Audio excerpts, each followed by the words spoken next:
Olá a todos, este é o canal Revelar e hoje nós vamos focar em um tema especial, trazendo para vocês com mais profundidade um assunto que nós temos trazido aqui, vez ou outra, de maneira esparsa, mais superficialmente. Para quem acompanha o canal há mais tempo, sabe que reiteradamente a gente tem tratado do tema das multicolorações que têm sido apresentadas nos céus.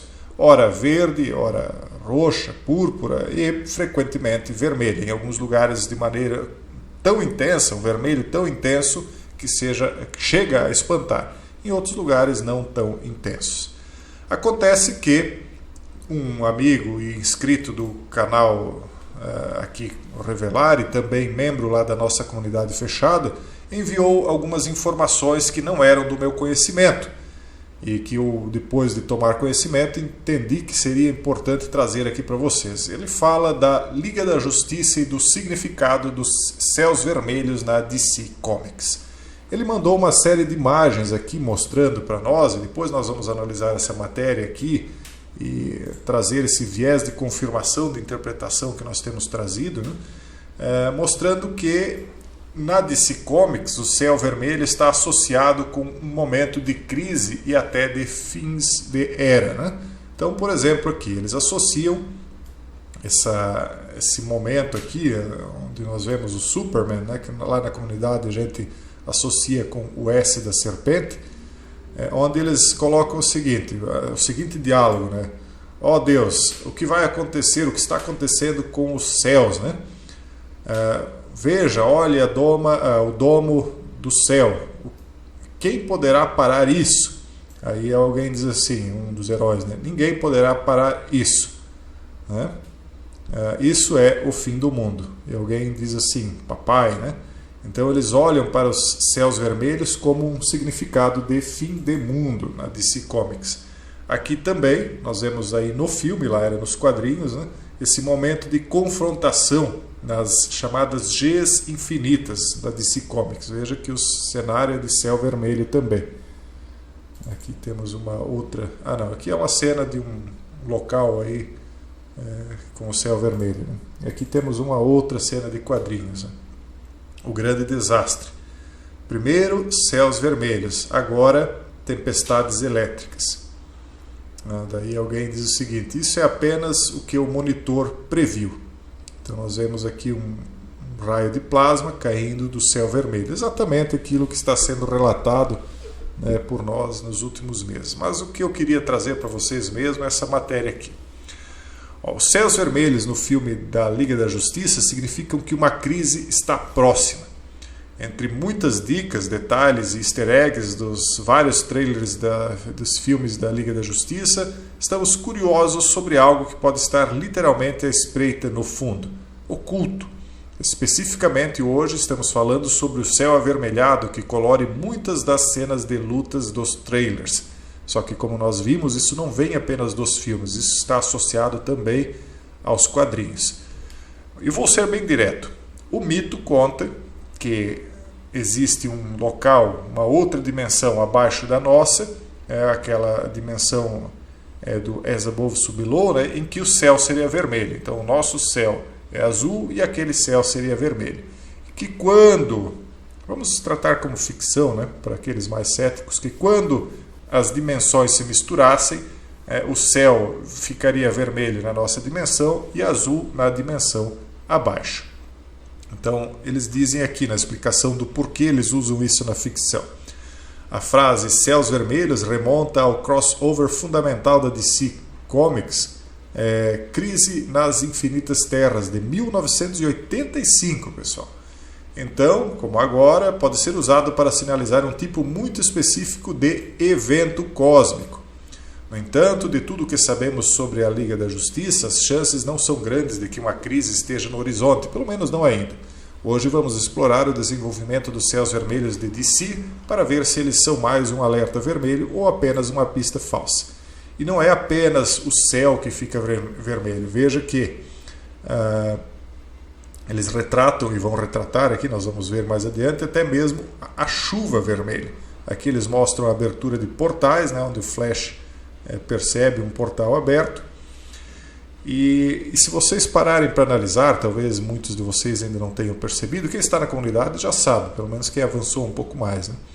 Que os heróis, só o nome herói, ele já remete àquilo que no livro do Pentateuco, nos livros das Escrituras que nós cristãos chamamos de Antigo Testamento, consta que aqueles que eram chamados de heróis da antiguidade eram os semideuses, ou seja, aqueles que seriam fruto da filiação dos anjos caídos com as filhas de Adão.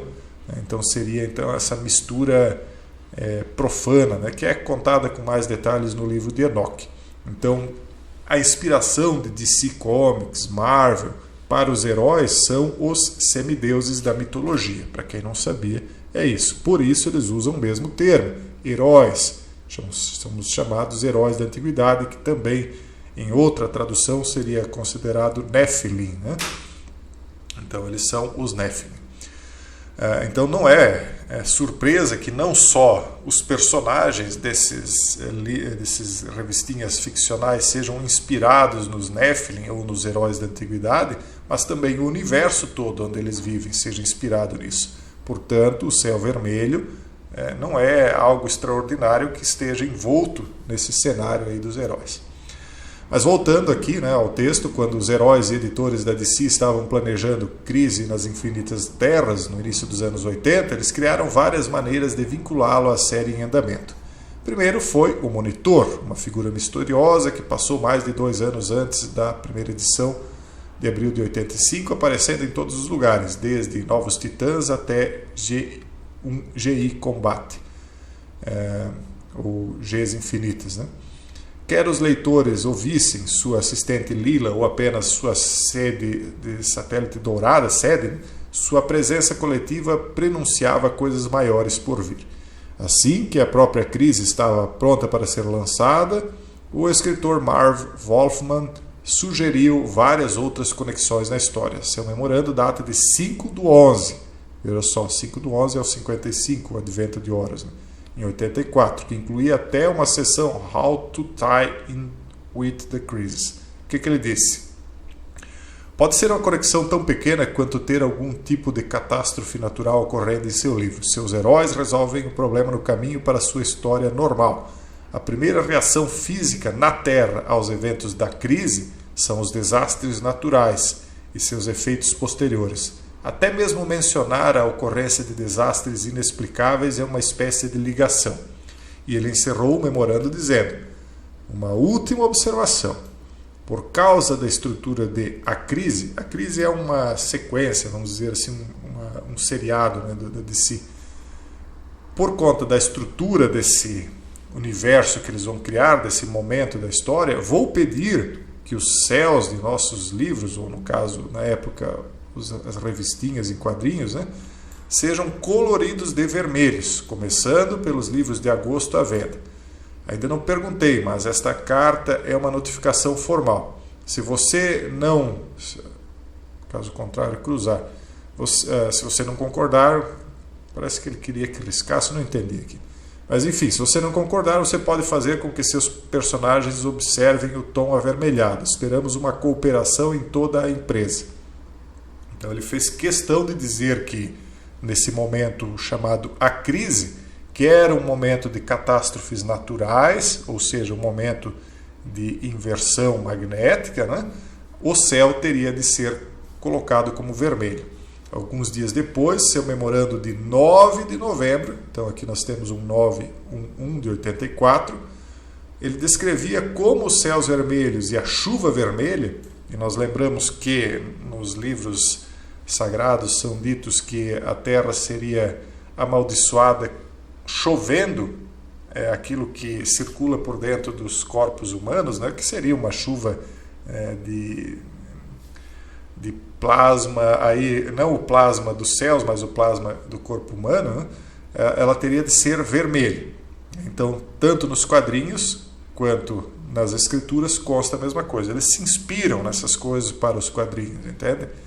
Então ele queria que a partir do dia 9/11 os céus passassem a ser vermelhos nos quadrinhos e ocorresse então uma chuva vermelha durante esse período, que deveriam se manifestar nos quadrinhos à venda em julho, agosto e setembro de 85. Conforme imaginado por Wolfman e retratado em vários graus nos próprios livros, os céus vermelhos era apenas um sintoma da destruição iminente da Terra. Então veja que a percepção dele lá em 84 era essa, sinalizar que quando os céus ficassem vermelhos, haveria uma destruição iminente da Terra, era um sintoma. Os desastres naturais mencionados acima, clima incomum e outras calamidades, deveriam aumentar um ambiente já cheio de suspense. Na prática, porém, os céus vermelhos pareciam tão onipresentes e apareciam histórias com quase nenhum outro componente da crise que se tornaram sinônimo do mínimo que uma série de andamento teria que fazer para participar de um crossover. Isso se aplica não apenas à crise, mas também para eventos posteriores da DC e da Marvel. Então aqui, ó, Gotham City também, hospital, lá, céu vermelho no fundo, chuva vermelha. Então eles começaram a associar isso a outros momentos dos quadrinhos. Talvez não surpreendentemente, o crossover que sem dúvida teve menos a ver com crise aconteceu em Os Novos Titãs de Wolfman. E assim eles vão citando aqui outros compêndios e outras situações em que isso acontece.